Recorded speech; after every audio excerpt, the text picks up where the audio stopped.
Assalamualaikum warahmatullahi wabarakatuh. Saya Siti Devika Herunisa dari kelas 2B.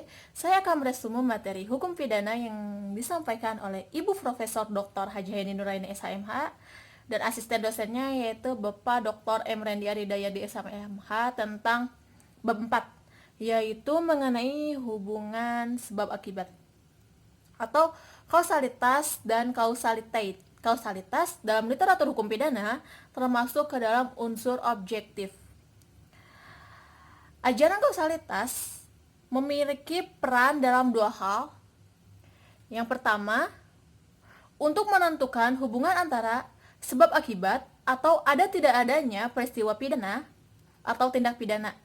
Yang kedua, untuk menentukan siapa yang dapat bertanggung jawab atau yang dapat dimintai pertanggungjawaban dalam kasus tersebut.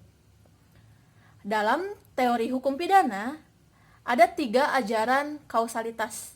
Yang pertama, ajaran atau teori tentang conditio sine qua non, atau yang biasa disebut dengan teori ekuivalensi atau teori syarat mutlak atau Begidung teori.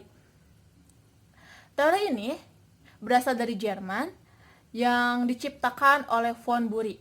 Menurut teori ini, semua sebab memiliki nilai yang sama atau semua sebab sama dengan syarat.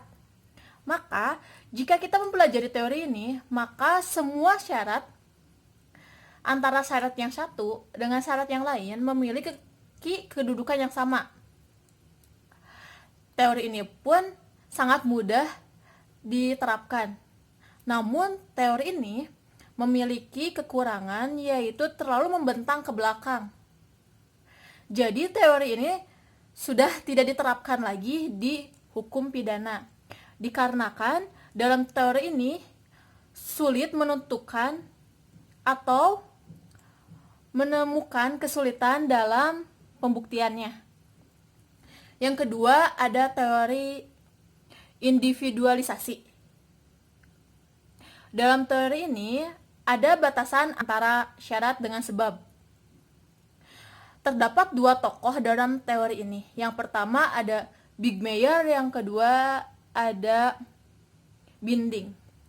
Menurut Bigmeyer, sebab adalah faktor terkuat. Namun menurut Binding, yang menjadi sebab dari suatu akibat adalah faktor yang menahan atau faktor positif. Yang ketiga ada faktor generalisasi. Dalam teori ini dilihat dari in abstracto atau antefaktum atau sebelum kejadian. Menurut teori ini, semua sebab adalah sama. Sekian yang dapat saya sampaikan, kurang lebihnya mohon maaf. Wassalamualaikum warahmatullahi wabarakatuh.